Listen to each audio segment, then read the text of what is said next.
বাড়িতে যখনই মুরগি বাজার করে নিয়ে আসে তখনই সেখান থেকে কিছুটা মুরগি আমি উঠিয়ে রাখি নতুন কোনো রেসিপি ট্রাই করার জন্য। আর আজকেও সেই মুরগি থেকে বানিয়ে ফেললাম এই চিলি চিকেন। কিভাবে বানালাম সেই সহজ রেসিপিটা আপনাদের সাথে শেয়ার করছি। আসসালামু আলাইকুম বন্ধুরা, আমি নাটোরের মেয়ে সিরাজুম মনিরা। আজকে বানাবো চিলি চিকেন। তো আমি নিয়ে নিয়েছি বেশ কিছুটা হাড় ছাড়া মুরগির মাংস এবং আমি ছোট ছোট টুকরো করে নিয়েছি। আর এখন একে একে দিয়ে দিচ্ছি তাতে গ্রিন সস, সয়া সস এবং সাথে দিয়েছি অল্প সামান্য লবণ, দিব আমি টমেটো সস এবং সাথে দিয়েছি আদা ও রসুন বাটা। তারপরে দিয়ে দিব এই ফ্যাটানো ডিম আমি অর্ধেকটা দিব, কেননা যদি না লাগে তাহলে আর ব্যবহার করব না। আর তারপরে দিয়ে দিব 4 চামচ পরিমাণ কর্নফ্লাওয়ার। তারপরে সব কিছু মেখে ঢেকে রেখে দিব 1 থেকে 1.5 ঘন্টা পর্যন্ত। আজকের এই চিলি চিকেনে আমি শুধুমাত্র অল্প সামান্য চিলি ফ্লেক্স ব্যবহার করেছি। আপনারা চাইলে এখানে মরিচের গুঁড়াও ব্যবহার করতে পারেন। তো যাই হোক, সব কিছু মাখিয়ে আমি এখন এটা রেখে দিচ্ছি একটু মেরিনেশনের জন্য। আর অন্যদিকে আমি আর বাকি যে প্রস্তুতিগুলো আছে সেগুলো সেরে নিব। এই সহজ রেসিপিটা আমরা রেস্টুরেন্টে গিয়ে হাজার হাজার টাকা দিয়ে কিনে খাই, কিন্তু এই সহজ রেসিপিটা যদি আমরা চাই খুবই অল্প সময়ে বাসায় বসে বানিয়ে ফেলতে পারি। এখন একটা প্যানে বেশ কিছুটা তেল গরম করে নিয়েছি এবং এই চিকেনগুলো একে একে দিয়ে আমি 2 দিক লাল লাল করে ভেজে নিব।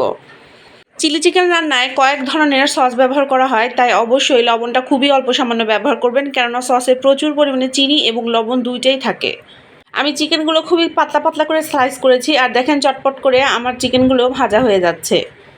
চিলি চিকেনের যে সসটা তৈরি করে সেটা এখন তৈরি করে একটা আলাদা বাটিতে রেখে দিব। তো প্রথমে নিয়ে নিলাম গ্রিন সস, মানে গ্রিন চিলি সস, তারপরে নিয়ে নিলাম টমেটো সস, তারপরে দিয়ে দিচ্ছি 2 চামচ পরিমাণ সয়া সস, 2 চামচ পরিমাণ ভিনিগার। আর এখন সব কিছু উপকরণ একসাথে মিক্স করে রেখে দেব।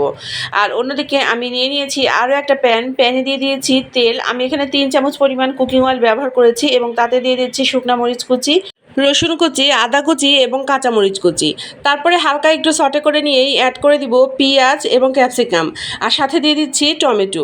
সব উপকরণ 1 মিনিটের মতন একটু সটে করে নিব। তারপরে অ্যাড করে দিব খুবই অল্প সামান্য লবণ এবং একটুখানি জিরার গুঁড়া, আর তার সাথে আধা চা চামচ চিলি ফ্লেক্স।